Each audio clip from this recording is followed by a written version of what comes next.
Good morning. My name is Steve Murray. I'm a director here at the Department of Archives and History. It is a pleasure to welcome you to our facility this morning for what I think is going to be 2 days of wonderful learning and sharing and commemoration of the amazing shared history of Alabama and France. Got several housekeeping matters to go over with you before we get started this morning.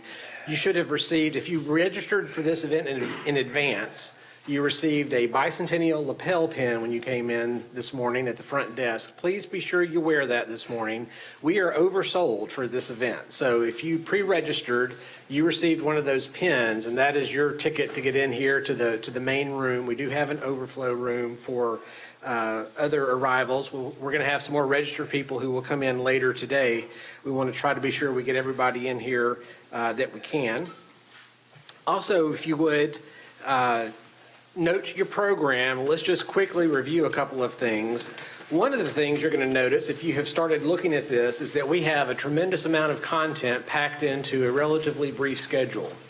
Our speakers are all going to be, most of them are about 25 minutes, so they have a 30-minute block, and then we're going to be moving on. What that means is that if they happen to finish a minute or two early, we may have some time for questions and answers before we move on to the next component of the program, but we want to stay on schedule. So if we don't have time for Q&A at the end of each speaker, please understand, and they will be happy to visit with you during one of the breaks today or this afternoon or tomorrow morning. So please be sure you catch them when you have an opportunity to ask your follow-up questions.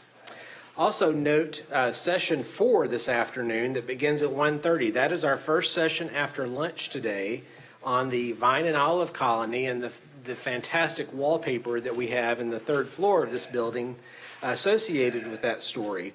You're going to want to go up during the hour and a half we have set aside for lunch to view that. If you did not sign up for a wallpaper tour out in the hallway before we came in, you're going to want to go back out and do that during a break. You'll have a much greater appreciation for the program at 1:30 if you have seen that wallpaper in person. So you'll want to sign up for that.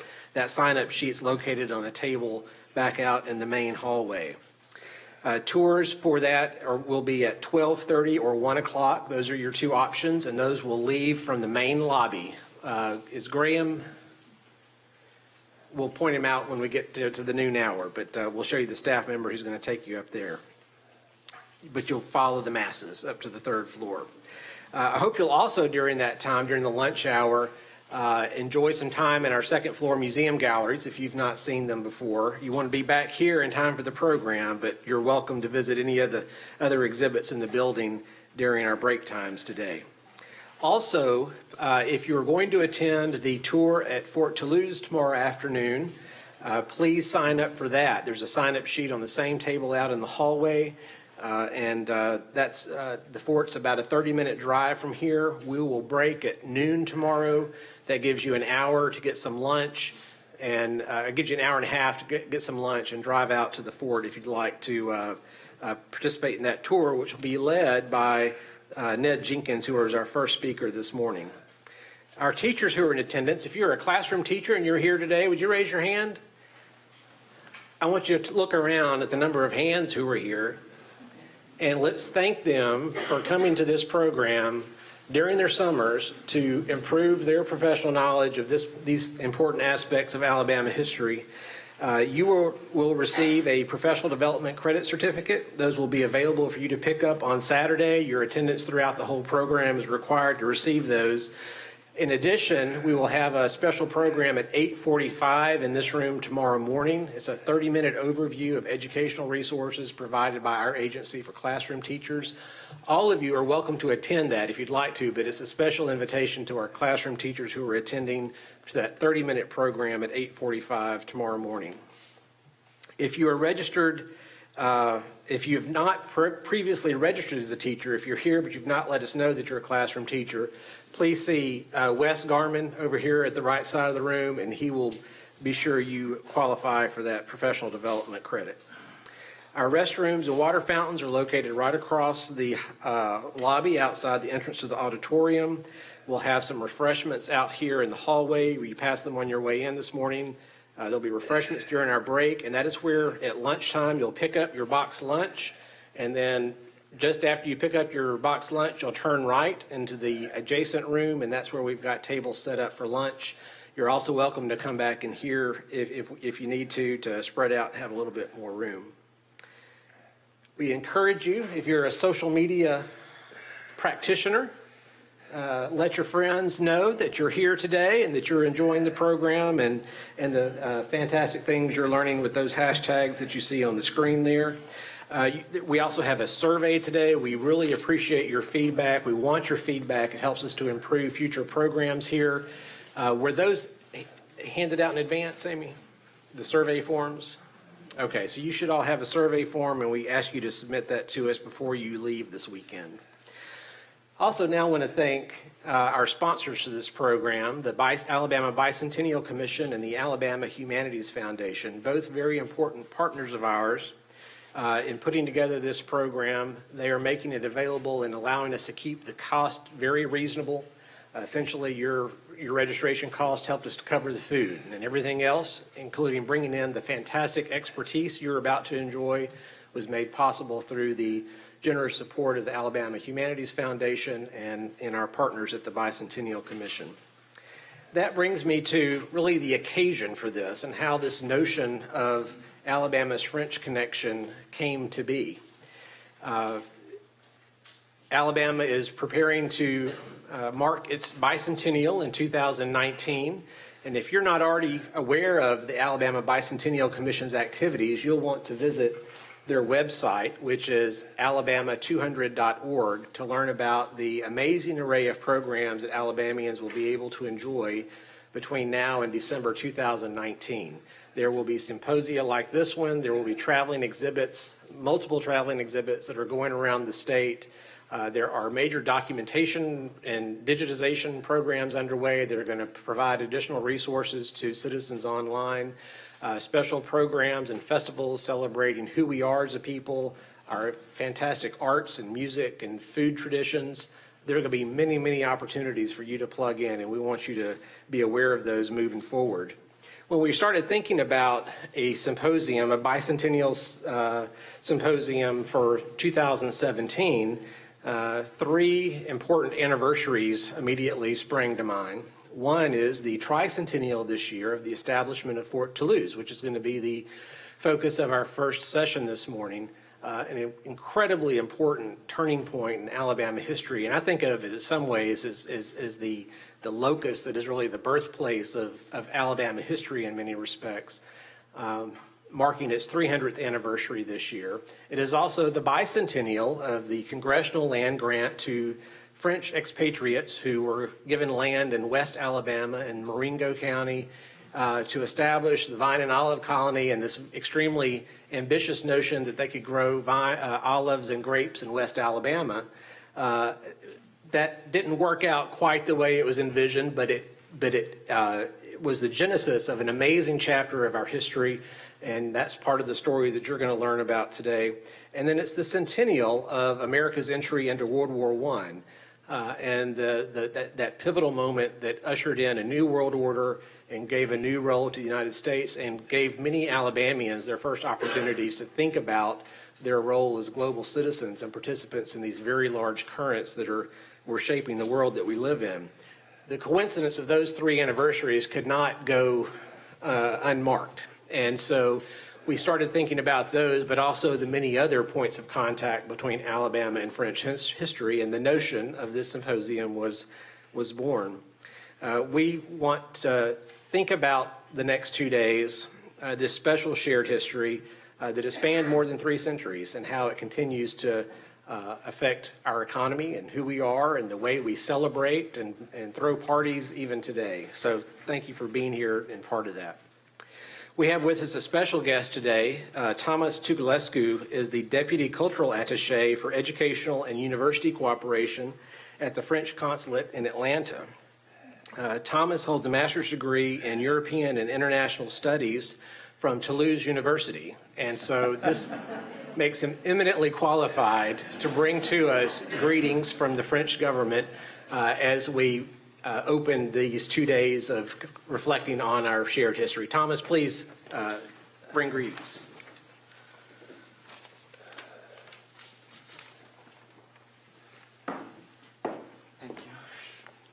Alors, Mesdames et Messieurs, ladies and gentlemen, thank you very much for welcoming me today. My name is Thomas. I work for the French Consulate. I am in charge of education, so I'm very happy to see many teachers here today. Feel free to talk to me during the break if you want. I am extremely honored to be here today, and I would like to thank the Alabama Department of Archives and History, the Alabama Bicentennial Commission, and the Alabama Humanities Foundation for inviting me to this very nice symposium on shared history, exploring 3 centuries of fascinating connections between Alabama and France. 3 centuries, it's quite a lot. So the relations between Alabama and France are old and very deep. I can't wait today to hear our experts talk on some more specific aspects of our shared history, from the historic fort of the French colonial era, Fort Toulouse, to Fort Tombouctou and the Vine and Olive colony. I'm sure we will learn a lot today, so I'm very glad to be here. As Mr. Murray just said before, we mark this year the centennial of the US entering World War I. Alabama played a remarkable role in the US campaign.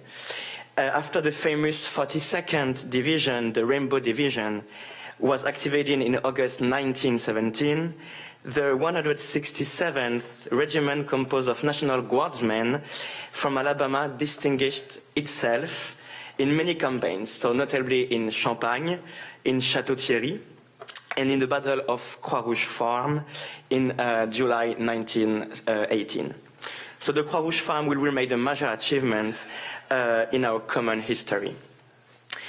The presence of the Alabamians, as we say in France, within the Rainbow Division, has been perfectly described by Rod Fraser, so in the famous book, Send the Alabamians, and it will remain a very, very important bond between our territories. So we know that we are friends and our ties are very strong.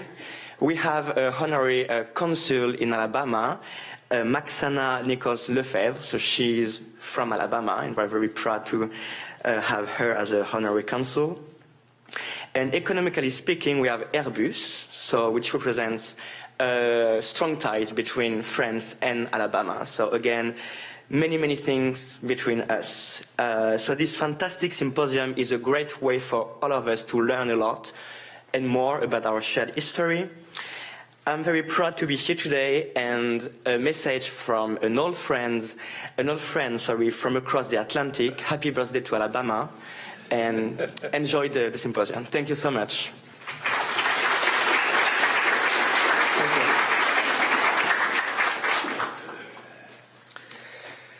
All right. Thank you for those preliminaries. Thomas, thank you very much. Please give our thanks to the Consul, and we look forward to continued opportunities to share our history and culture.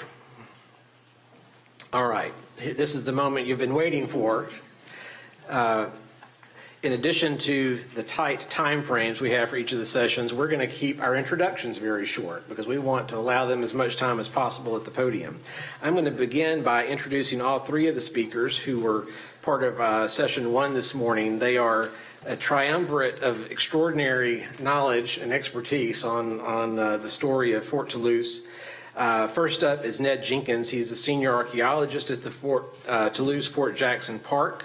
He will be your guide for tomorrow afternoon's tour, and this morning he will be speaking to us on 30 years of French colonial archaeology at Fort Toulouse.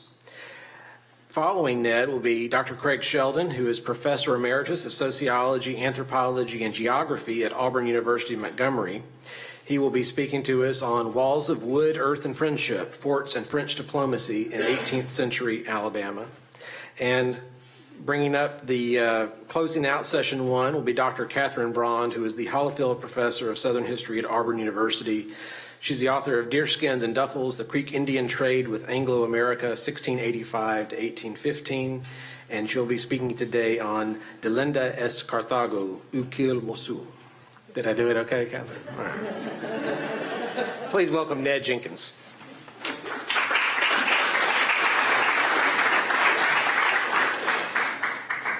If you'll refer to your outline that I've given you, it'll help a lot. Let's see.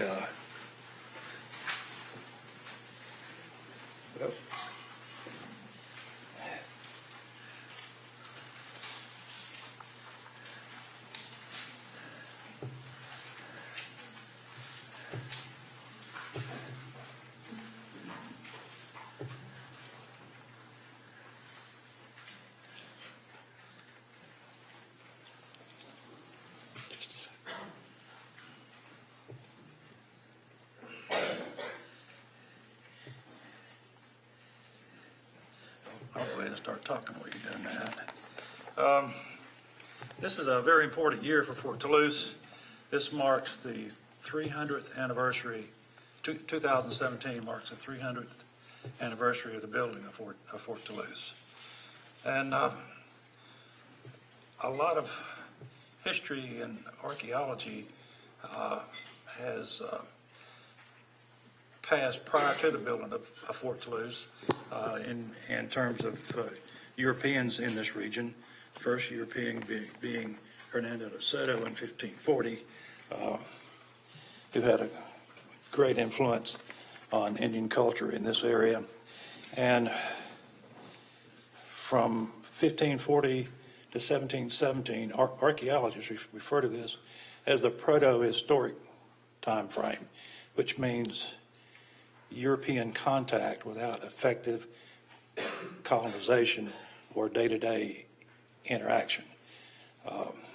When Fort Toulouse was built, there was day-to-day interaction between the Indians and the Europeans, and that day-to-day interaction had a great influence on the evolution of Indian culture. Fort Toulouse was established for several reasons. It was to serve as the easternmost outpost of French colonial Louisiana, to make French policy known among the Indians of the interior, primarily the Creeks, to claim the region for France, and to keep the British out of the region. I don't know how well they kept the British out of the region, because for years there was a British trader not 3 miles from Fort Toulouse that even married one of the native inhabitants of the fort. The French colonial Marines garrisoned the fort. These guys they're not like our modern day Marines. They weren't as much the rough and tumble, stab you in the gut Marine. They were more like the National Guard. They were a step above militia. But this is the way, based on our research, this is the way these guys would have dressed, and these would have been the guys that were living at Fort Toulouse.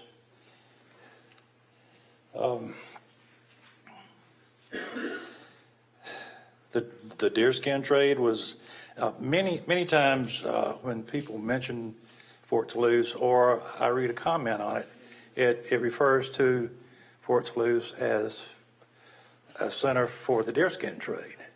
Well, it was, but the primary function of Fort Toulouse was as a diplomatic center to make French policy known among the Creek Indians. While they were there, every Marine didn't live in the fort. And while the French were there, between 1717 and 1763, they built a number of farmsteads around the fort, mostly over on the Tallapoosa side.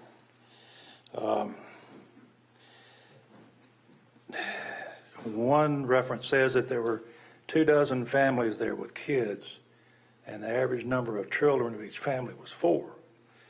And so that indicates that there is, I'm not sure how accurate that is. That means if there are 24 families there, that means there may have been as many as 24 farmsteads around the fort. We've done, well, I'll talk about the farmstead archaeology later, but we've found some of the farmsteads published on one of them. And it seems like every time we put a shovel in the ground at Fort Toulouse, we find something extremely interesting. The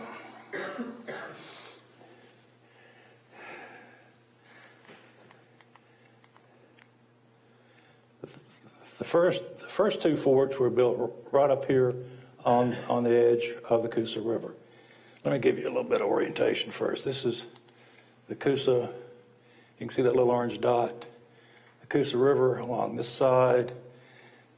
This bluff here overlooks a floodplain where they farmed, and the Tallapoosa River would have been right down here, about another 100 yards.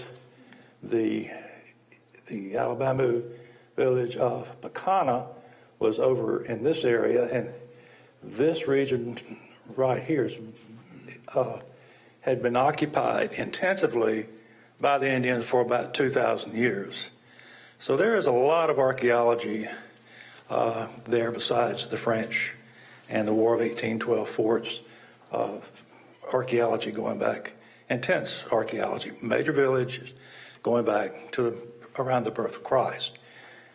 And that occupation has been an intense interest of mine, understanding the native evolution in this area, and understanding the De Soto, Entrada, and the Tristan de Luna expeditions through this area, and then finally the French archaeology. So there's quite a bit to understand about the archaeology here.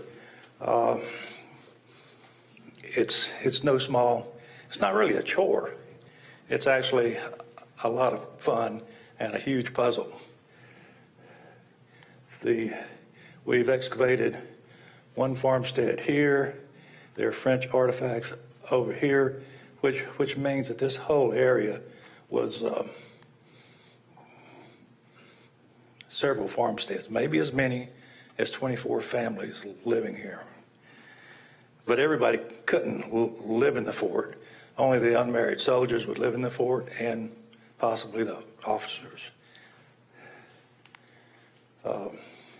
Fort Toulouse served as the eastern outpost of French Louisiana. And how the French even managed to drive a wedge into this area while the British were here is a subject of intrigue, and I'm not going to get into that because I'm going to be pressed to just show you the archaeology here. But Louisiana was part of a colony. It was a colony of Louisiana that covered all of the Mississippi drainage, a huge area, and the French really didn't have enough people to occupy and populate this region. By 1763, the French had lost the struggle for dominance in North America to the British, and consequently, today, we speak English and not French or Spanish, you know.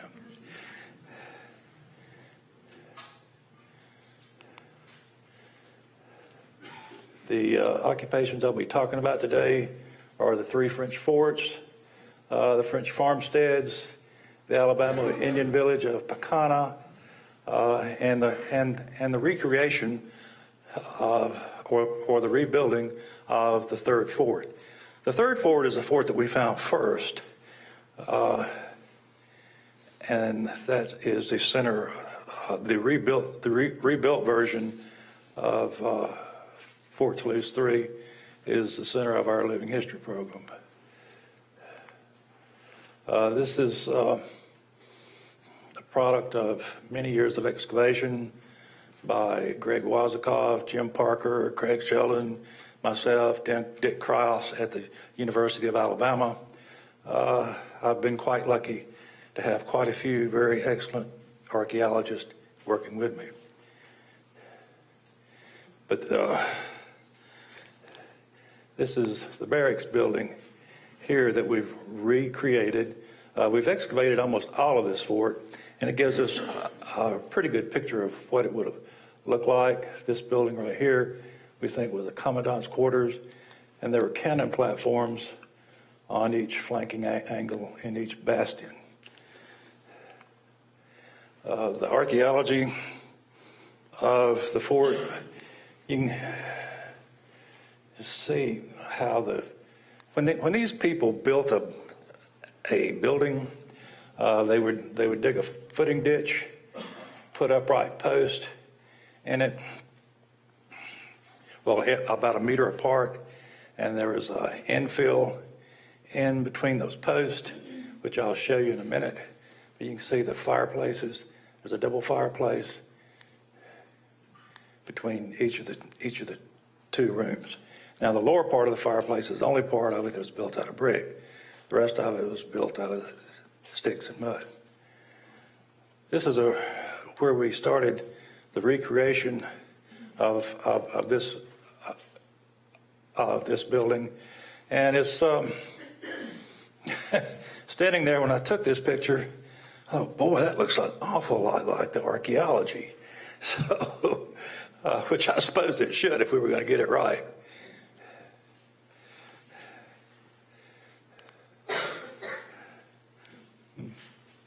Another shot. See, when an area like this footing ditch here is dug out by the French, then it's filled back in, another kind of dirt goes in it. It's a different color. So when archaeologists excavate it and scrape it down very carefully, you can see the outline of the footing ditch that they dug. And of course the fireplaces would show up. But here we only have the bottom one or two courses of the brick of the fireplace, which were made locally.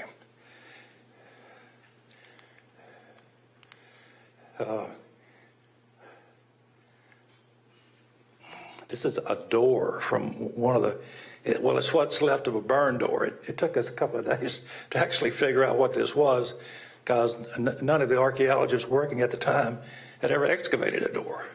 But you can see where it burned hottest around the edge of the door, and it was right in the doorway. This is the only brick that was left at the room entrance.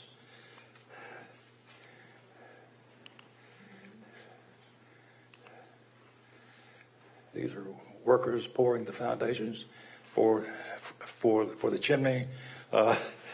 One thing the French didn't have was cement and treated wood. And this is meant to make our buildings last a lot longer, of course. But for those of you who will go out tomorrow, you'll see that this building is already in a bit of disrepair after 30 years and needs to be reworked. So hopefully we can do that in the near future. The framing, the outline of the building was found with the archaeology, but the framing, we didn't have a plan for the fort, how each fort was built. But we found the plans for Fort Jean-Baptiste in Louisiana, which was built by the same engineer. So we feel like applying this framing to our archaeology gives us a real good idea of what the fort would have looked like. The walls were basically filled with mud. It's what the French call bousillage. It's a mixture of clay and sand and Spanish moss. And how do we interpret the forts?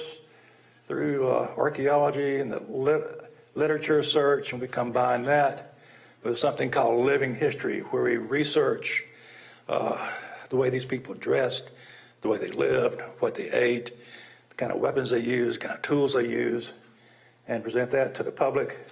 This person here is Sergeant Fontenot. This guy is actually, or was, a rocket scientist at Redstone Arsenal. But his ancestor was Sergeant Jean-Louis Fontenot at Fort Toulouse.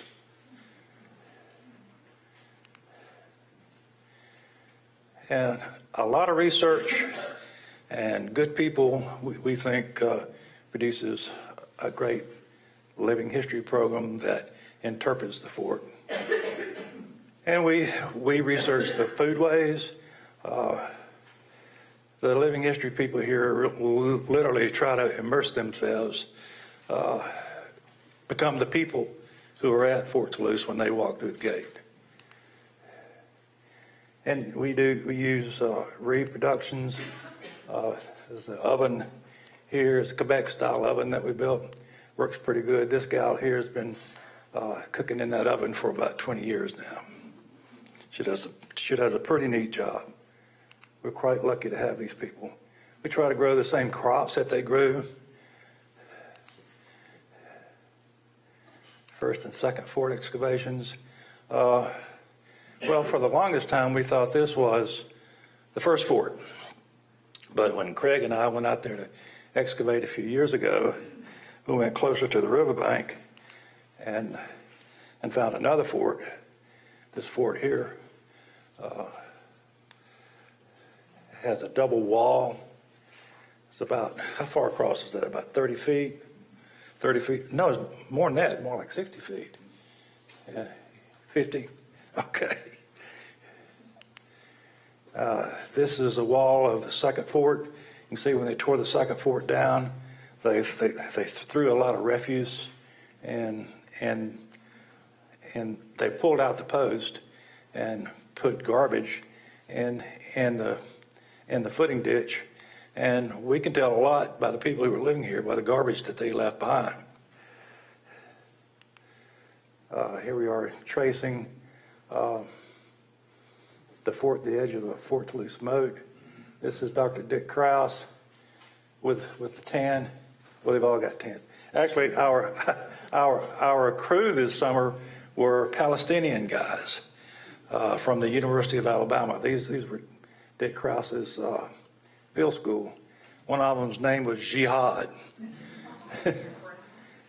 But so quite an interesting summer. And Krause was quite a neat archaeologist. Here we are exposing the moat from the second French fort. I don't know if you can see the edge of this thing. It's about 7 feet deep and 12 feet across. Quite an extensive moat.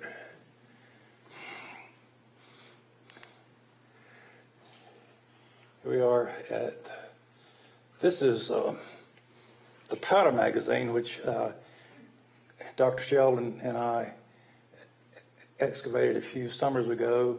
This had been partially exposed once before. Those guys left kind of a ragged outline around the edge, but this is the powder magazine cut in half. We only dug half of it to get a view of it in profile and to see what was in it. So, busted creek water jar or sofky pot at the, there's laying on the bottom. Also on the bottom were lots of beads and musket balls. This is Craig doing the cross section, but he seems like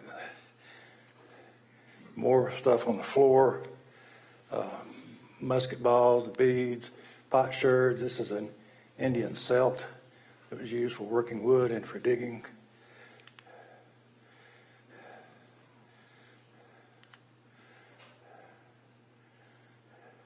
So water screen. These seem kind of close up.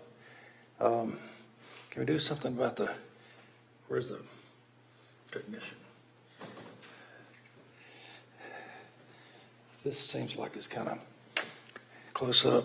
Oh well, I'll keep going. I'm pressed for time. Working on the water screen is probably one of the best jobs on an excavation. This summer, Craig and I were lucky enough to have the University of Alabama Museum expedition and lots of help.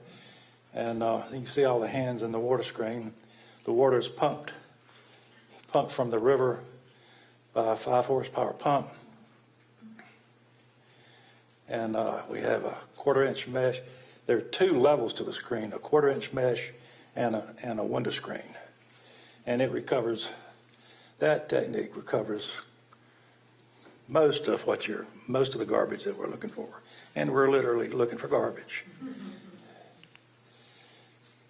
And the dirt and the artifacts from each unit, the site was divided into 1-meter units with a grid. And the dirt from each unit is washed through the water screen. Quite an efficient operation. This is one of the walls. It's a big V that came out from the main wall. It's possibly a tower or some sort of covered entranceway. This is what the whole wall would have looked like, and this is actually the south wall, the only wall remaining of the first fort. And the French moved that fort because it was washing away. The farmsteads, as I said, there were 24 families at Fort Toulouse, 24 families with kids. So there were by 1758, when there were supposedly 140 people there, about 2/3 of them would have been children. And these kids grew up by 1758. Many of the kids that had been born there were adults, and they had a job waiting on them, working for the king to be French Marines. So Fort Toulouse raised many of its own soldiers. The farmsteads were actually a smaller version of the plantations that you see in the Mississippi Valley. If you'll see the fencing system, this really extensive fencing system that goes around the plantation. Very same thing with this group of farmsteads here. There's fences everywhere. Almost, it seems like every place we put a unit down, we'd hit part of a fence.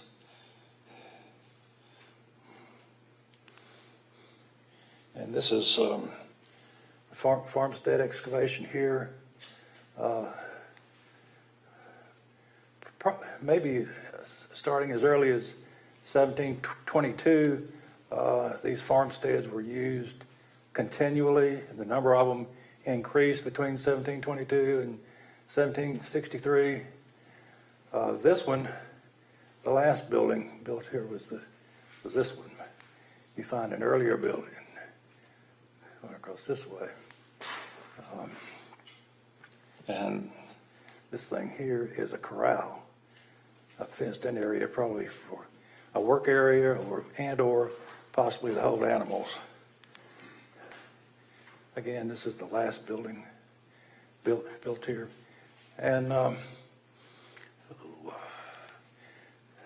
this is what the archaeology, if you notice these faint dark lines here.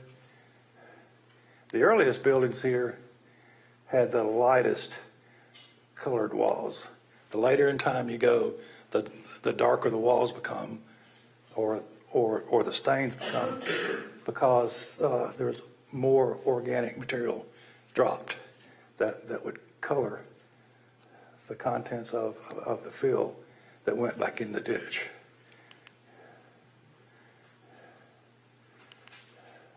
And this is part of the fencing system. We were right on the corner here where the fence had been rebuilt several times.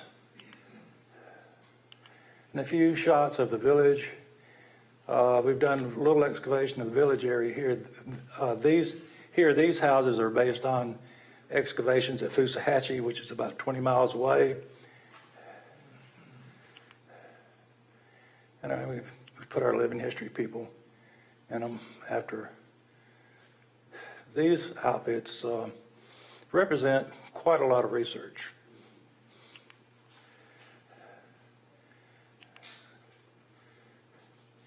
Frontier Days, which is one method of interpreting the fort for kids, we'll have about 3,000 kids a day to come through the fort, and they go through a lot of different stations. We see a gal cutting up that deer and getting it ready to cook. Indian Village area, and Frontier Days. Quite a lot of kids coming through the fort. And it's really a lot of fun to see the expressions on their faces. And you can see the little lights coming on. It's really a lot of fun. And that's all. Questions?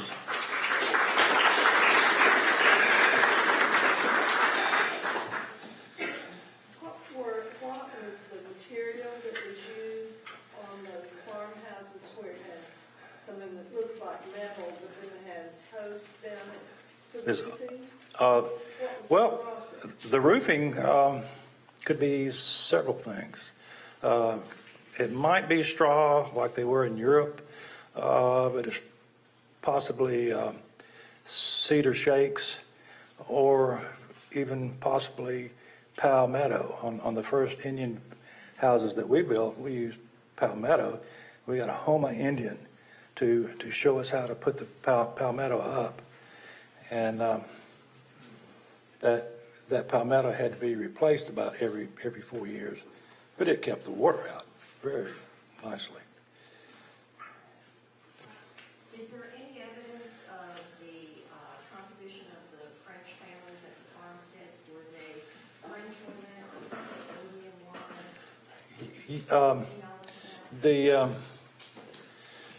The information we have now indicates that they're mostly French women, and many of them grew up there at the fort. By 1730, there were 15 women that had either moved up there or were brought up there by their husbands. The Fontenot family had 12 children in their farmstead. Seven boys and 5 girls. Mrs. Fontenot must have been pregnant for a great deal of the time that she was there, because 2 years in a row, she almost, well, 1 year she did have 2 kids in 1 year, and another year she almost did it again. So you know these people were eating well because the women were fertile, and they were eating a lot better than the people in Europe, the French peasant class in Europe at that time. And I'm told my time is up. Thank you so much.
This is the advance here. Yes. Okay, thank you very much. As you've just heard, archaeology has produced a large body of information on the French forts and colonial community at Fort Toulouse. So if you have intense feeling of deja vu, they're real. I will use some similar information, and as you will see, many of the same slides as Ned, but I will have a different approach, relying more on the historical record of 18th century French diplomacy. Hopefully not the dry stuff of formal governmental documents, treaties, negotiation, but the actual practices forced upon colonial officials and commanders by conditions on the remote frontier. Often such practices were clandestine, certainly not for the attention of colonial governors. They are sometimes revealed by archaeological middens and artifacts and not by written documents. Historic documents may occasionally mislead, but archaeological garbage seldom and never lies. As our work, Ned's work and Mauer's, progressed at Fort Toulouse, we became puzzled by the evolution of three sequential versions of the fort. Most frontier forts in North America with any longevity or importance were frequently altered, enlarged, and strengthened, but the three forts at the Alabama post became progressively simpler and lighter. Our attempts at explanation took some time to come together. Ultimately, they rested upon the French realization that the threat of attacks by the British military from the Atlantic colonies was unlikely, and secondly, upon a realization, was secondly upon an idea eloquently expressed by Edmund Atkins of Charleston. Oops, I'm sorry, I seem to have misplaced it. There, no, where'd it go? All right. And throughout, I will quote here, throughout the rest of this, I want you to remember this. This is by Edmund Atkins, a Charleston merchant, 1755. It is truly a great absurdity to imagine that either the French or ourselves can maintain an interest and influence, more especially among the inland nations, Indians, barely by possession of forts, without the same time being possessed of their affections. Remember that, because that's going to be critical.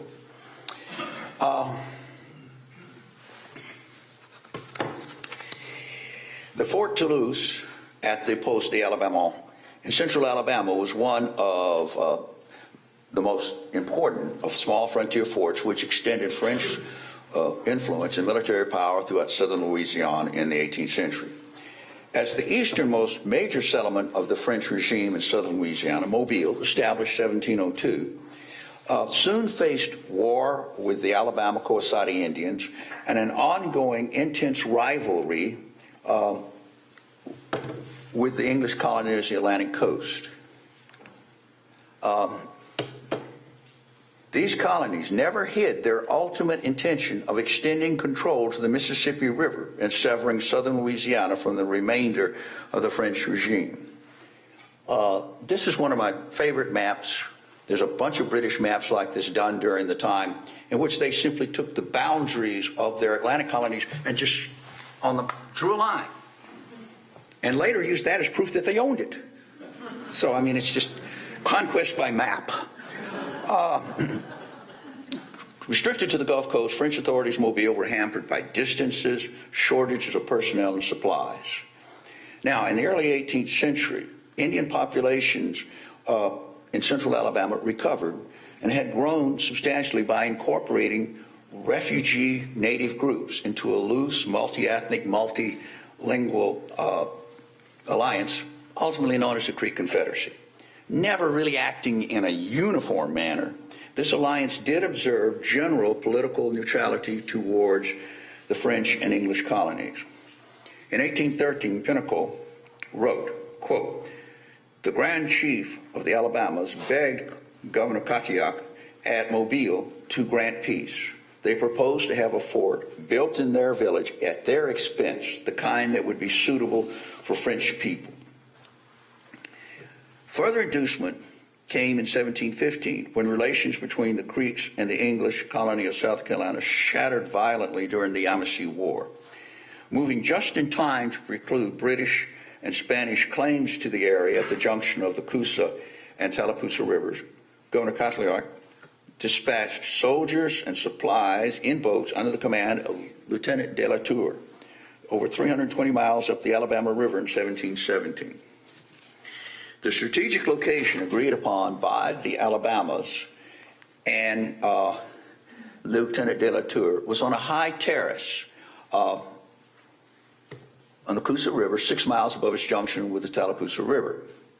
Within a short distance of the selected location were the Alabama-speaking communities of Pacana and Tonamompa.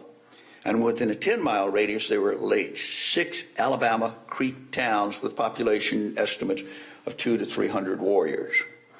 Thus, in the midst of a dense concentration of potential Indian allies, the French had established a small but strategic listening post for extending French influence through trading and diplomacy and for countering the British.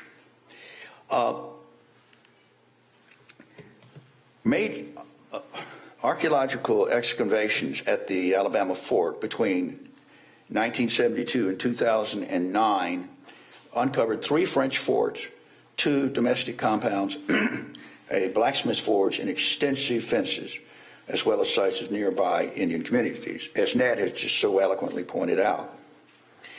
Now, all 3 versions, I'm sorry, I don't know where it's coming from. All 3 versions of Fort Toulouse, built between 1717 and 1751, were small, Bovon pattern, square palisaded forts with corner bastions for artillery and swivel guns. Monsieur Bovon, a Marshal of France, was the principal military architect of the 17th and 18th centuries. Many countries, including Great Britain and the United States, copied his designs even during World War I. Phenomenal individual. Variations in the forts at Fort Toulouse reflect local evolution in military architecture in response to adaptations to environmental conditions, armaments, garrison size, administrative policies, and French perceptions of British military threats. Where are the British coming from? South Carolina, in boats or overland, with or without cannon? These were the questions that plagued many of the commandants. Decay and riverbank erosion required extensive repair and building of the first 2 forts. The archaeological remnant of Fort Toulouse I, 17 to around 1725, 1730, had walls and small bastions of massive upright posts designed to withstand artillery. Fort Toulouse II, the second generation, built sometime between 25 and 30, had palisade walls of single rows of large posts, larger bastions, barracks, and an 8 to 12 foot deep moat, which shows signs of stagnant water. You can imagine the mosquitoes during the summer. Now, as Ned pointed out, feature 54, inside either Fort Toulouse 1 or 2 or both, was a rectangular pit 6 by 8 by 4 feet deep, surrounded by posts that said it was some kind of cover. The excavating it, we found unfired lead musket balls in great numbers, over 100, unused gun flints, large iron spikes, and glass trade beads, many broken and unusable. Presently, we are interpreting this pit as either a powder magazine or a guard magazine for the fort commandant. Interestingly, the artifacts in feature 54 are those most frequently mentioned as soldiers' wages and for gifts and trade to the Indians. In short, this was the commandant's cash box. Now, Fort Toulouse III, which Ned has shown, was the most complete archaeological example at the site. The French moved way away from the river. They were tired of stuff falling into the river. And they moved here. But the interesting thing was it had very light constructed curtain walls and bastions of quartered logs, barracks, gun platforms, and a powder magazine. This is a fort designed to withstand an infantry charge, not artillery. Artillery would have leveled this fort, but they never thought they'd have to defend themselves. After 24 years, there's increasing evidence that the British were not coming, and certainly not with cannons. An indication of the sort of increasingly casual and lax nature of the final days of Fort Toulouse was this fence running between the northeast and northwest bastion. We found that archaeologically. It's very unmilitary because it prevents the fort from defending itself. What did it do? We don't know. It could have protected a garden or animals, but by this time, they were not worried that much. While many factors drove the evolution of fort construction, most were secondary to the fact that the principal defenses of the Alabama post were the local Indian allies, who repeatedly stated that an attack by the British on the fort would not be tolerated. Harsh conditions, desertions, and a mutiny in 1721 led post commanders and French authorities in Mobile to adopt special policies for this critical outpost, not observed elsewhere in the French regime. Men of the garrison were assigned extended tours, allowing them to create farmsteads near the fort and to bring wives and families. Food produced by farming, livestock, hunting, and fishing helped alleviate the frequent shortages at this remote post. Soldiers' pay in useless paper currency quickly changed to gunpowder, flints, lead balls, cloth, and other items that could be traded to the Indians and indirectly to the British traders. The presence of a community of French soldiers and dependents at the Alabama post was revealed in our excavations on the terrace south of Fort Toulouse. Two fenced compounds revealed in excavations were enclosed by fences of upright posts containing these two sequential poteaux inter, which means post in ground, very distinct from British type construction at this time.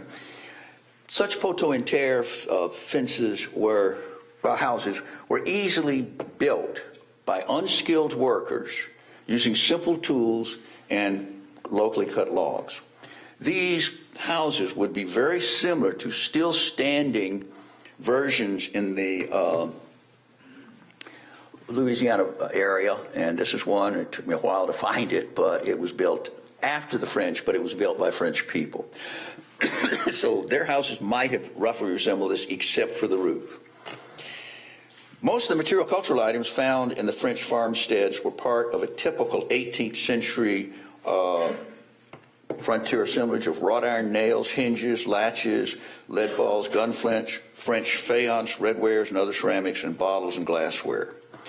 Also found in the house were 5 plain broken brass uniform buttons, parts of civilian guns, fired lead and musket balls, and gun flints, suggesting this was clearly a soldier's home.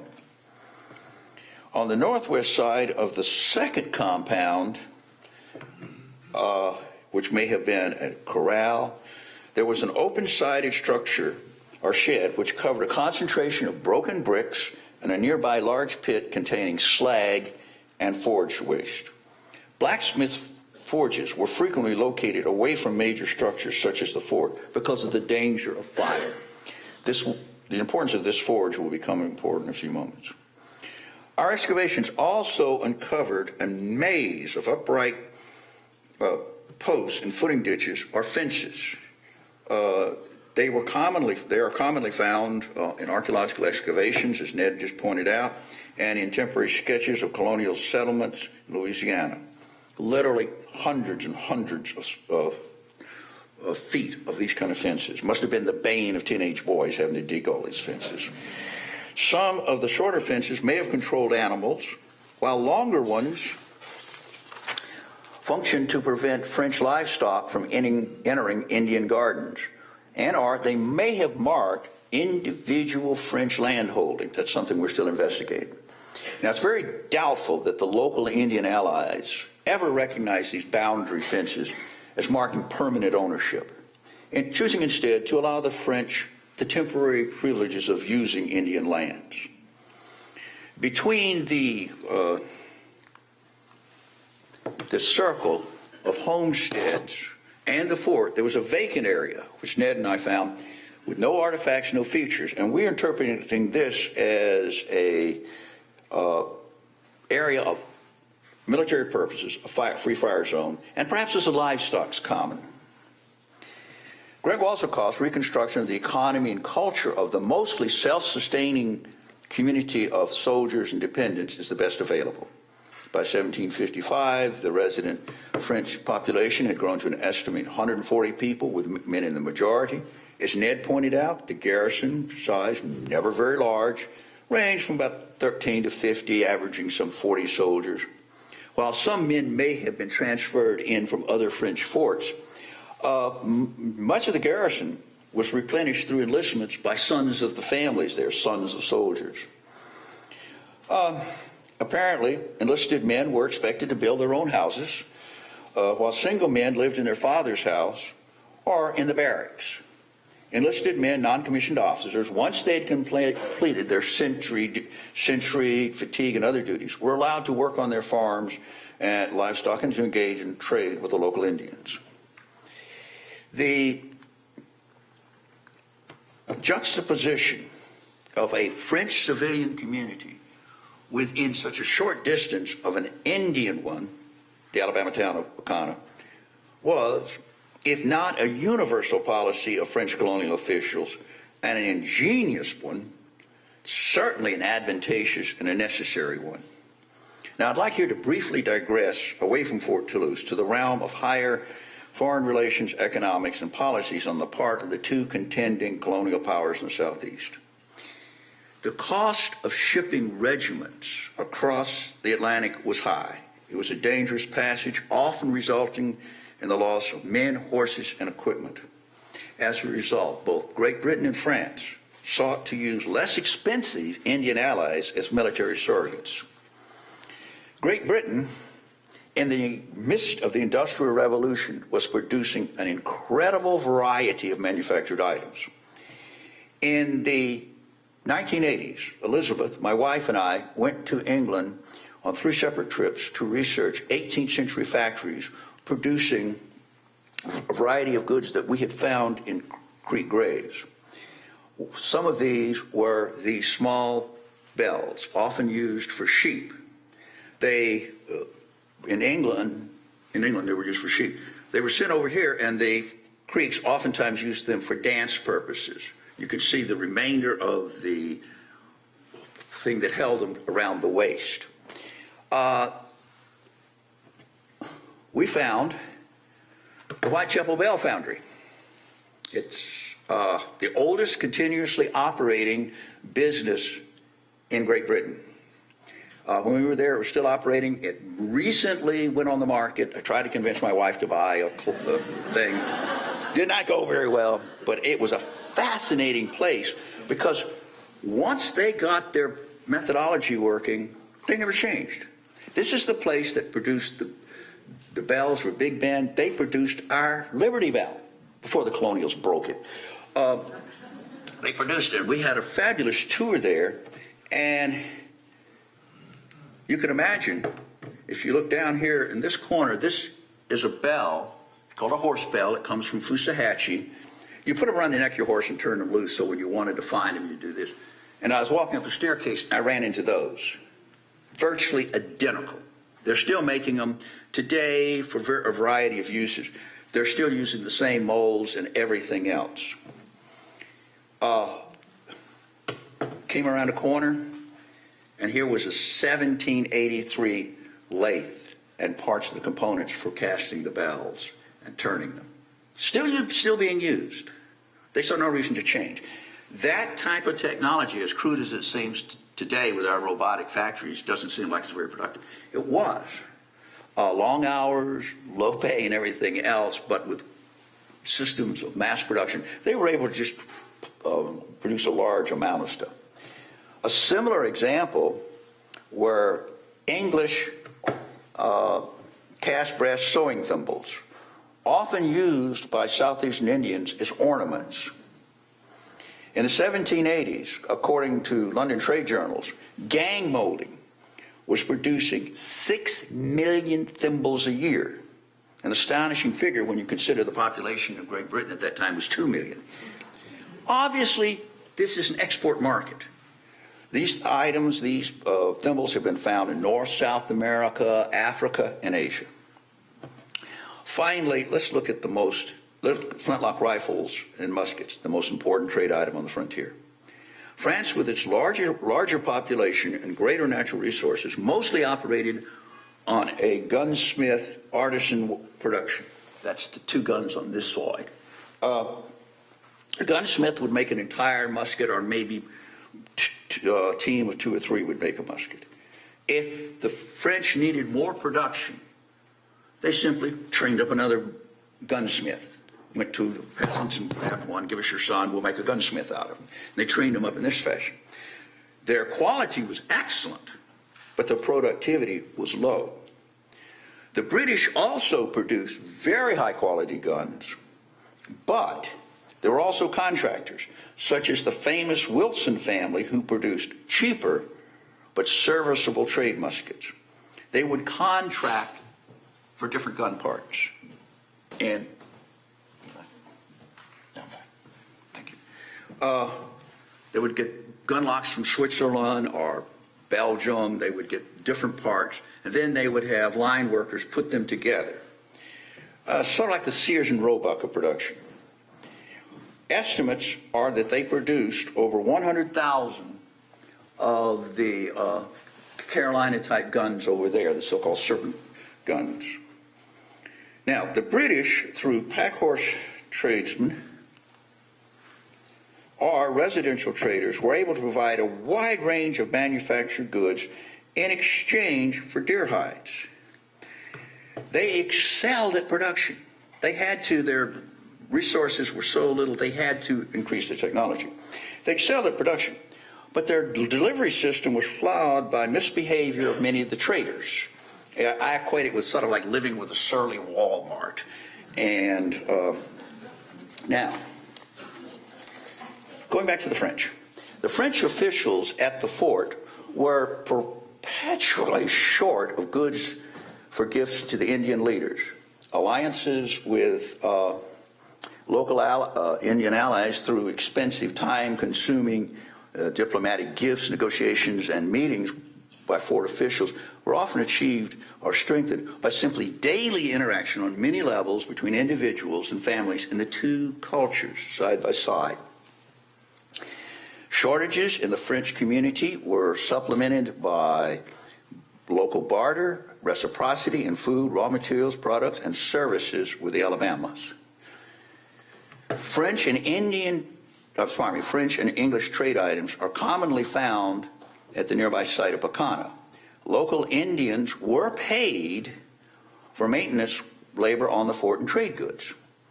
Although direct trade with British traders was strictly prohibited, the presence of British-made items such as flintlock guns in the two excavated French houses indicate indirect trade. This is that clandestine activity going on I was talking about. They did it through Indian middlemen who were able to go upstream to where the upstream atoll was on the Tallapoosa River. Now, the French were able to give out ammunition and trade goods to the garrison, who could also be traded to the Indians who traded for British goods. Bundles of deer skins,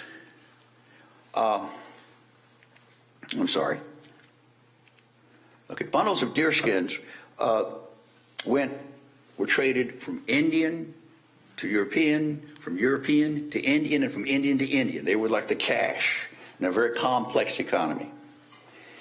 Now, eventually, these two communities were tied together through intermarriage, multiple kinship, and other relationships. Métis, our French Indian children, were regarded by the matrilocal Pacana as belonging to the mother's lineage. This form of kinship even extended to children born into French families. Quoting from a French official, the Alabama have even declared several times that they regard as their own children all of the Creoles of both sexes born on their land who today number 80 to 90.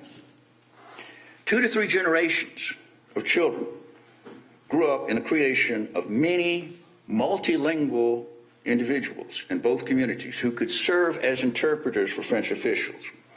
Commandants at other French settlements seeking skilled interpreters were often forced to resort to the practice of sending French boys, orphans, to learn local languages by temporary adoption into Indian communities. Come back after 2 to 3 years and you've got an interpreter. These were the enfants de langue. It was a practice all over the French regime. Now, for the two communities, events and ceremonies such as dances, busks, harvest celebrations, ball games, military drills, arrival of supply boats, diplomatic meetings were attended by people of both communities. Apparently, members of the Picana Indian community could enter the fort area at will, and pretty good evidence that they were also serving as cultural spies.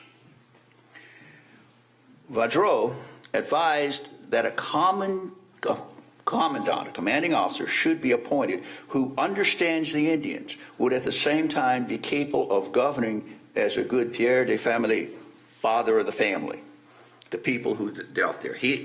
Diplomatic fatherhood was probably a somewhat confusing concept to the matrilineal Alabamas, but fictive kin ties between French and Indians did temper the strict military authoritarian nature of colonial administration. The fort commandants were expected to provide good diplomatic relations with their Indian allies through presents, what they had, to local Indian leaders. Trade goods were persistently short, so they gave what they had, ammunition. They also substituted services.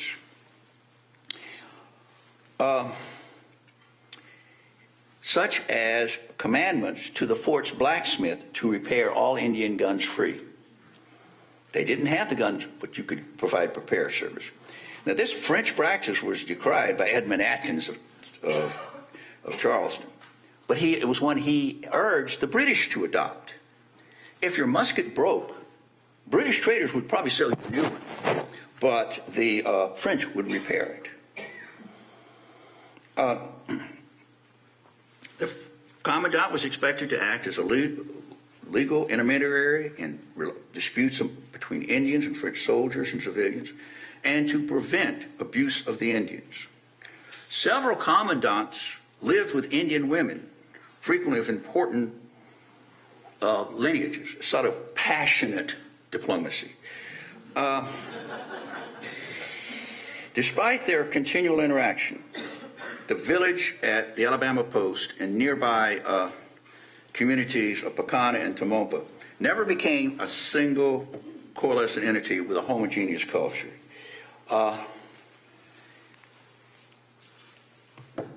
Although sharing some languages, material, cultural items, each remained distinctively French or Indian. In general, Picana and Tamaulipas changed little from their pre-French appearances and traditions.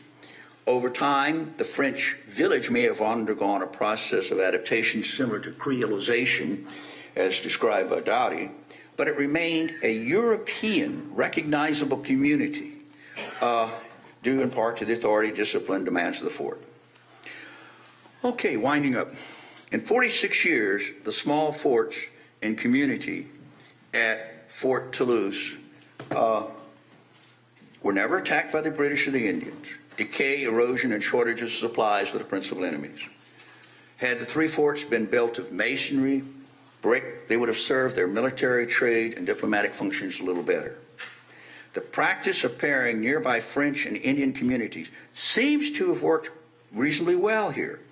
Of course, not always followed at other French colonial forts, such as the 1729 massacre at Natchez, where the French commandant attempted to appropriate Indian lands for his own uses. Rather than become British subjects after the treaty of 1763, the garrison and dependents migrated west to the Opelousas region of Louisiana, as Ned pointed out. They left behind their houses, their farms, livestock, in hopes of owning land. Many of the related Alabama Indians and their close allies eventually followed the French west of the Mississippi. Shortly after the departure of the garrison, and to prevent the British from occupying the fort, Tomatlamingo, chief of the Alabamas, ordered his people to set fire to the fort, likewise the barracks and all the houses of the village. This is the door that Ned showed, and this is from the burning in 1763. The forts, houses, and built landscape of the Alabama post serve their purposes well, but the friendship and cultural alliances of the two cultural communities were even stronger. Thank you.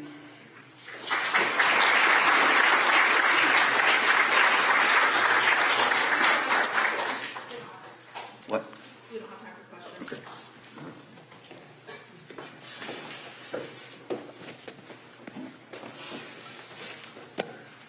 Good morning, everyone. I have been tasked with changing my own PowerPoint, which means I will probably mess the computer up. Now, let's see. There we go.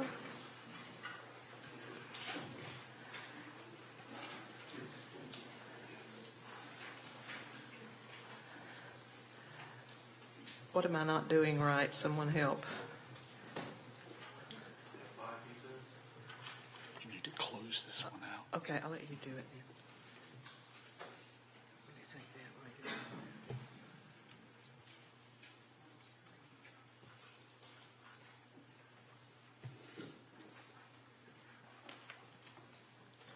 Do I get the knife, or do I use this one? Use that one. Okay. All right. Well, obviously, I'm here to represent the opposition, and I also am very happy to claim the prize for the most baffling title, which I hope I can make sense of. In the summer of 1750, on the heels of a failed attempt by part of the Choctaw Indian Nation to forge a trading alliance with the British in Carolina, the deerskin trader James Adair left Charleston, headed for the back country, and so it was reported he went over to the French. All right. Okay. Nothing like understanding the technology before you start. What am I doing wrong? There we go. So here you see my map, just to get you oriented, which I'm sure most of you know. Charleston, Augusta, the sort of the center of the English deerskin trade, and over here, Fort Toulouse. So there goes James Adair, right into the heart of the French backcountry, defected, a traitor. That was the rumor. Now, most of you will know James Adair as the author of one of the most entertaining and informative books on the southern frontier, The History of the American Indians. That's a book that he would publish a quarter of a century after his trip to Fort Toulouse. So the question in Carolina and for us today is, why did he go there? What was he up to?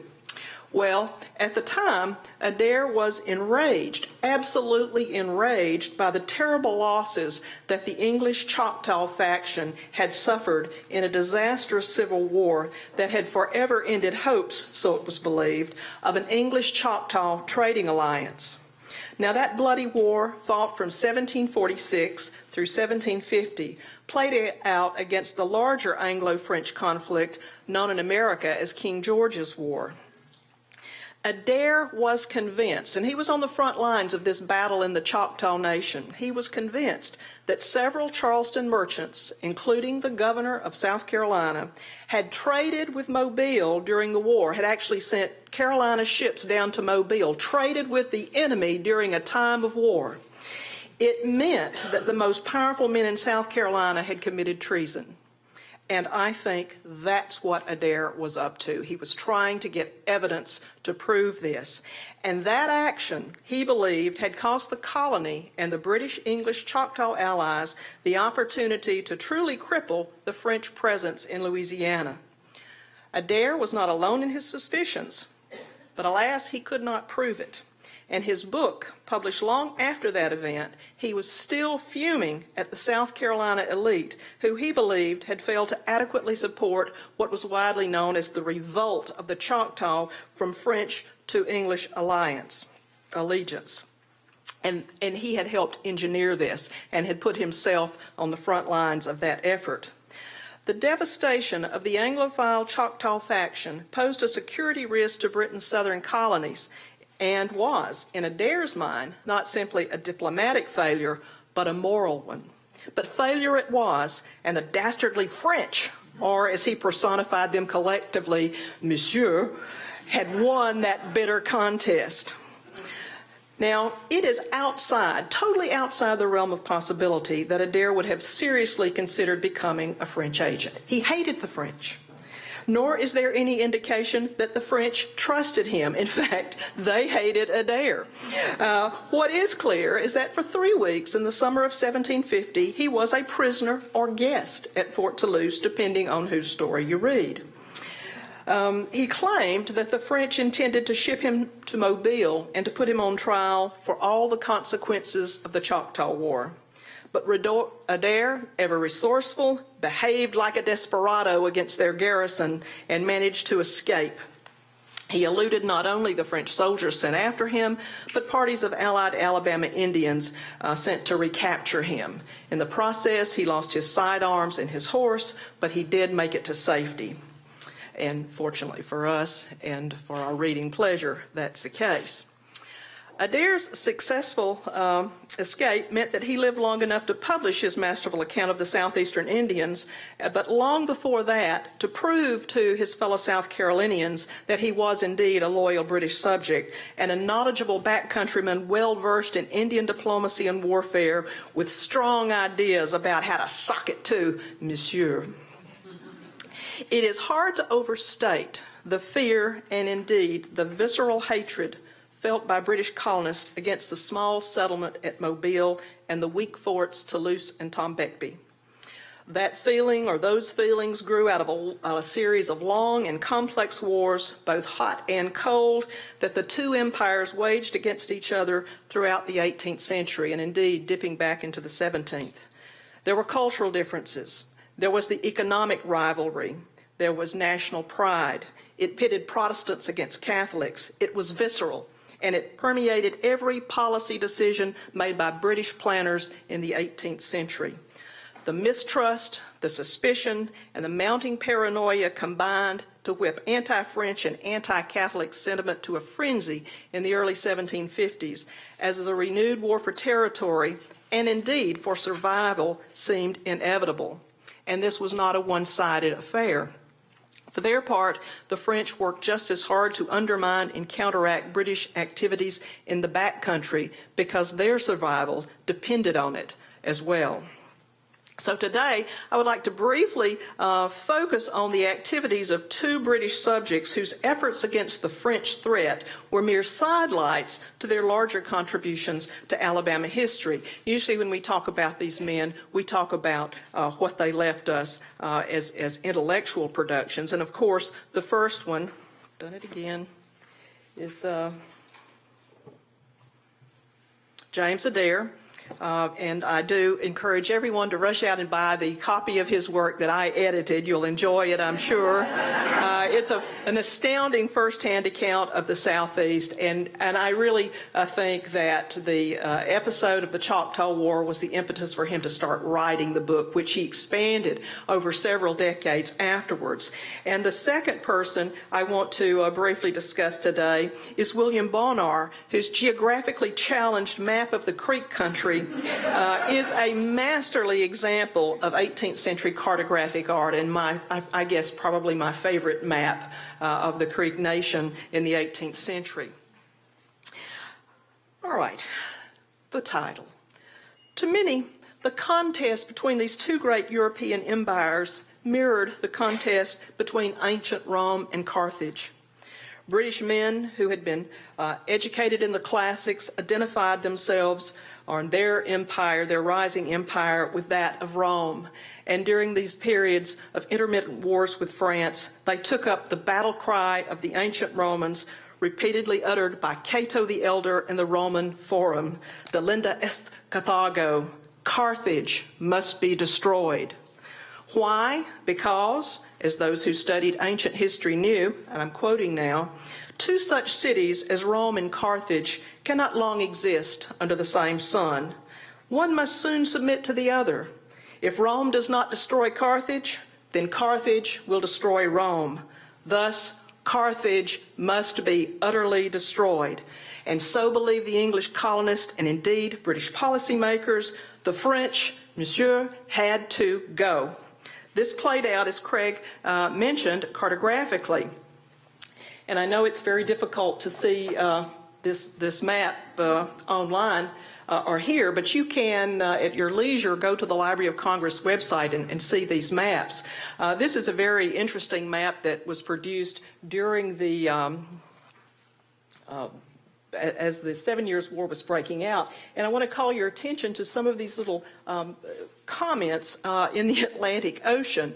And this mirrors the universal sentiment that the English had. And you can see here, for if the French settle on the back of our colonies, the English must either become subject to them in a little time or else have their throats cut and lose their slaves. This is on one of the most widely published maps of the period, a British map. And even more to the point, as Craig also alluded to, this is the same thing. Oops, what am I doing here? I'm going the wrong way. They've got it on presenter's view, and it's confusing me. Let's see. Here we go. And as Craig alluded to, the British insisted that the French had no right to be in Mobile, at Toulouse, or Tombecby. And here's another quote from the map. The French have stretched their Louisiana on both sides of the Mississippi, but this is another instance of their encroachments, for they have no claim to any part of the country lying eastward of that river. Of course not. In fact, as we all know, British claims for territory, colonial charters, stretched all the way to the Pacific, right? So it's the French who are encroaching. They're the problems.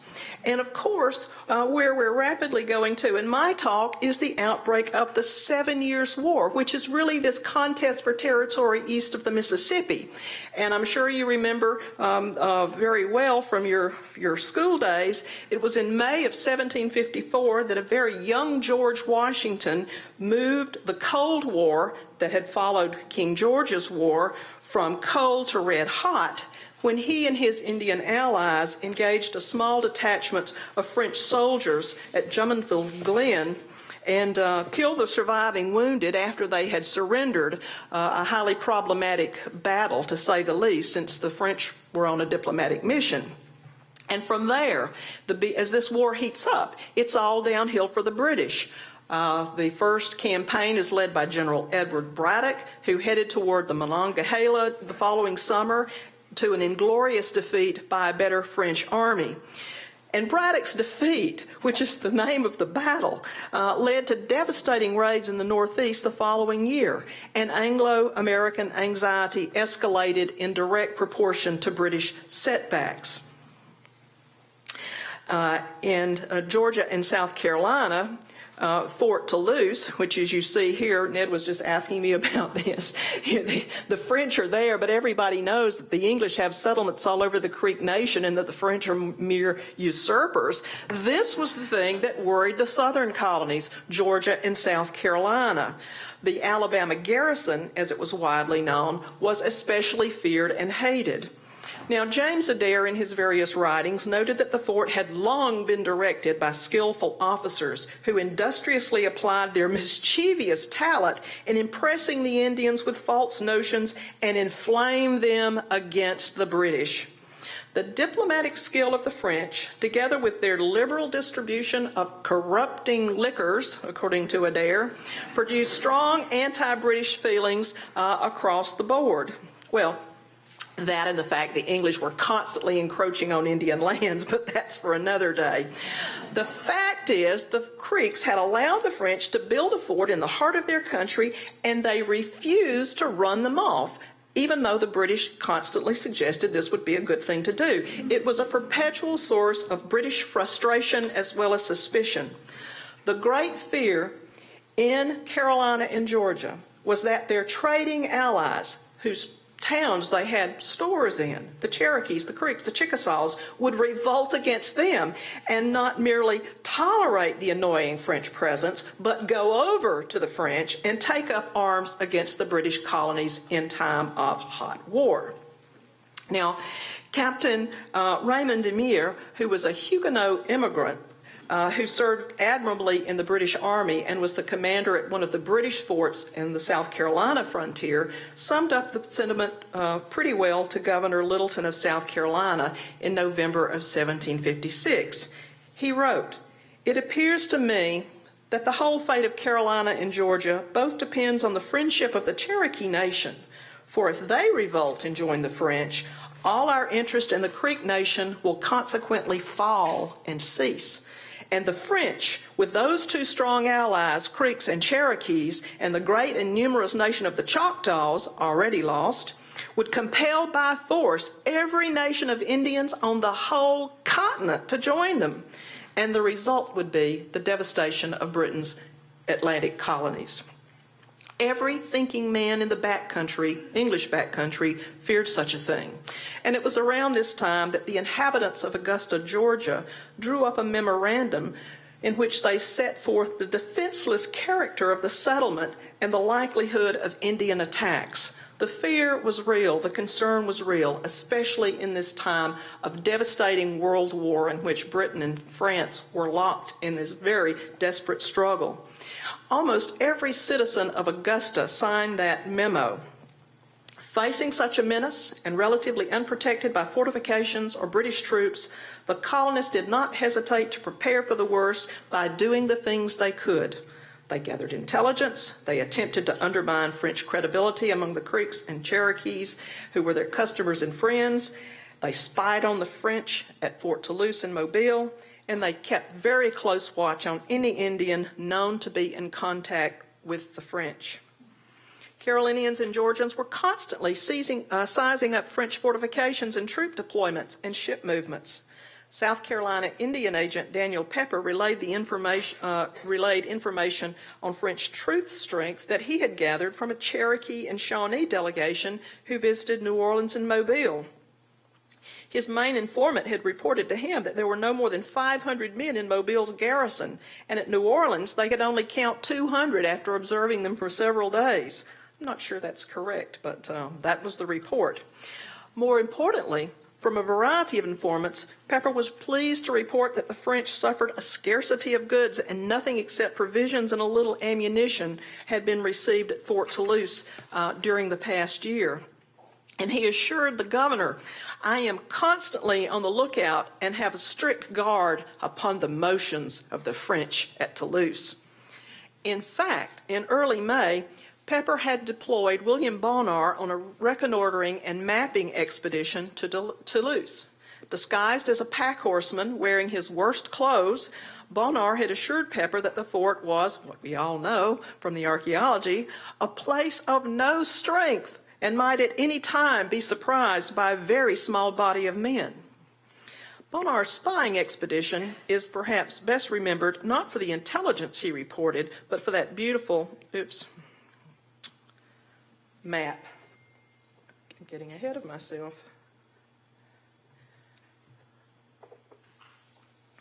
Well, it's somewhere. I'm going to stop flipping through them. There we go. Which is really one of, I think, the finest ethnographic maps of the 18th century. But his initial success after dispatching a draft map led to even more audacious efforts by Bonar to go around and size up the surrounding Indian towns, and this led to near disaster. Now, this is a later map, but on it you can see the Toulouse, or the site of the thing, and these little trading stores, McGillivray's Plantation and Apple Grove. That's Alexander McGillivray, but where Bonar set off from was the father's trading store, which was somewhere between 3 and 5 miles from Fort Toulouse. And so Bonar set out from McGillivray's trading house at Hickory Ground and was promptly waylaid by the French, who were on to him and not fooled at all by his pack horseman disguise. They took him to Fort Toulouse under arrest. The French claimed, they sent out an Alabama Indian to inform others, that Bonnard had willingly come to the fort. He had gone over to the French, in other words. But everyone knew that that was not the case. What they did was they shipped him off toward Mobile, which was the usual fate of British troublemakers who were then sent on to France and to prison. The South Carolina agent, on hearing that Bonnard had been dispatched, managed to mobilize Creek Indians in the British interest to try to overtake the French, which fortunately for us, they did, securing our cartographer's release. But these are the kinds of activities that were going on: constant spying, sending people in disguise, talking to Indians. And by the spring of 1758, it had gotten really serious in the British war effort. And South Carolina's new governor, William Henry Littleton, decided to visit the backcountry on sort of a lightning mission to talk with, to inspect frontier defenses and to chat with deerskin traders and merchants in the know about the situation in the backcountry, particularly around Fort Toulouse. And Lachlan McGillivray, whose trading store was right there in the French backyard, and described as a man of sense and substance, and indeed he was the primary person that Littleton wanted to speak with. However, he also managed to get McGillivray's input as well as that of James Adair. Now, the idea that Littleton had, and it was not his idea alone because others had had it too, was to launch a massive overland attack against French Louisiana from Georgia and Carolina, particularly aiming at Toulouse and then perhaps Mobile. Such an offensive had been favored by the former governor of Georgia, James Glenn, and it also had caught the attention of Britain's new principal Secretary of State, William Pitt, whose ascendancy had invigorated the British war effort. Now, McGillivray was the obvious man to get the advice, and his colleague, James Adair, was one of the few Englishmen who had actually seen the interior of the French fort and lived to tell about it. And he also possessed the widely advertised skill of warmongering in the backcountry, as well as good intelligence on Fort Tombeckbee, because in his travels back and forth to the Chickasaw and Choctaw nations, he'd spied on Tombeckbee as well. Now, after talking with traders, Littleton asked McGillivray for his thoughts in writing. And following Littleton's short visit, McGillivray and Adair sat down and composed an incredibly complex document consisting of 3 parts addressing this notion of an overland attack against Louisiana.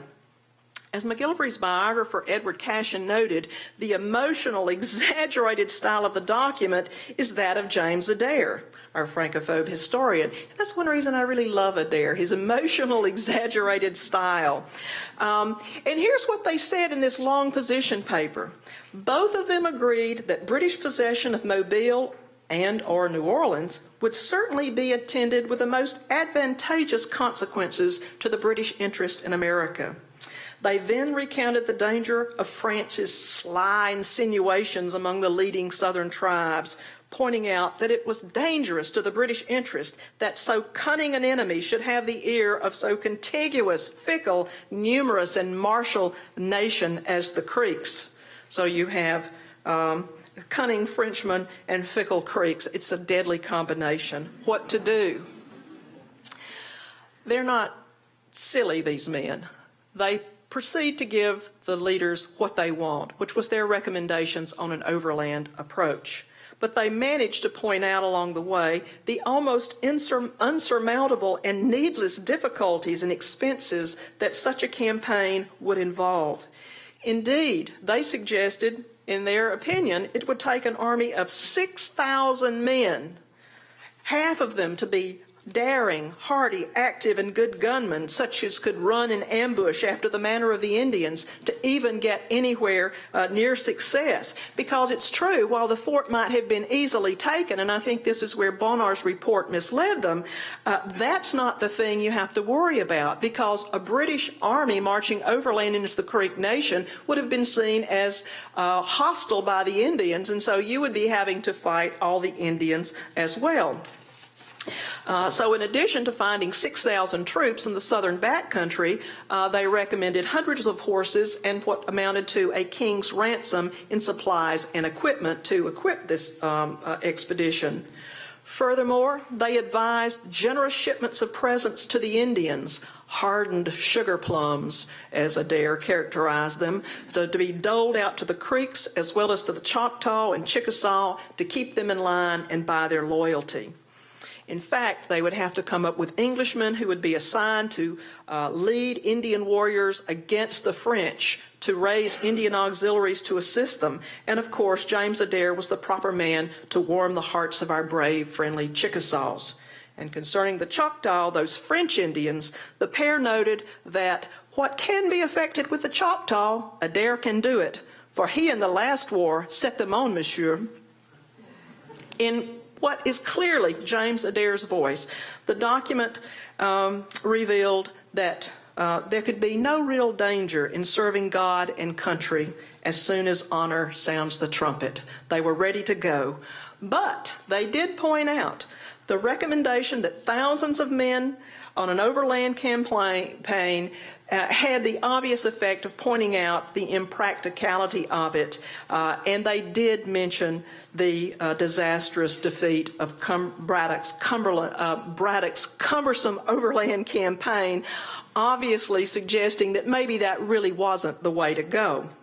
What they did recommend was an assault against Mobile, because they said, you could, even if it's successful and Toulouse is destroyed, the French will simply erect another fort somewhere else. The only way to solve the issue is a naval assault.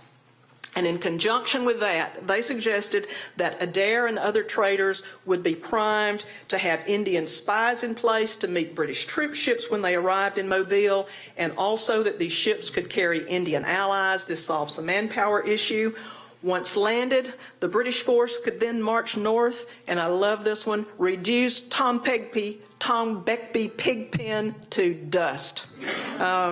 That's how you get rid of Fort Tom Begbie. A hog pen, I should say, is the actual quote. Comparing the Anglo-French rivalry to that epic contest between Rome and Carthage, the men recalled Cato the Elder's injunction, Carthage must be utterly destroyed. You get Mobile, then Toulouse will fall, and Tom Begbie can be destroyed that way. They noted that the possession of those forts would serve as a counterbalance against all the northern nations of Indians and beget a very great extent of territory for the mother country and bring great profits to her. Now, Littleton, musing on the difficulties outlined in Adair's letter, pointed out ways to overcome them in a position paper he forwarded to William Pitt along with the writings of Adair and McGillivray. But in the end, as we all know, the grand overland scheme was rejected, and the French sat in relative security in both Mobile and their interior forts, suffering only intrigue and annoyance for the duration of the war. It was the British victories elsewhere that sealed their fate. And in 1763, to the joy of British colonists in the South and in the North, the French were banished from their holdings east of the Mississippi River, and spiking their cannons before abandoning the site to Indian occupation, the French sailed down to Mobile and off to Louisiana. The victory in the Great War, the French and Indian War, the 7 Years' War, was complete. France was forced to withdraw west of the Mississippi. Carthage had indeed been utterly destroyed. And if anyone would like to see that map, which I don't think I have time to discuss in detail, I'll be happy to go over it with you. But it is really one of the fine works of art, and there are actually two of them. This is a copy that ended up in the papers of Sir Thomas Gage, who was the Commander-in-Chief of British forces in America at the end of the war and supervised the transition of territory from French to British control. There are some copying errors on this one, but they're still both wonderful maps and point to the need for intelligence, not simply about the French, but about the Indian nations for economic, diplomatic, and military purposes. Thank you.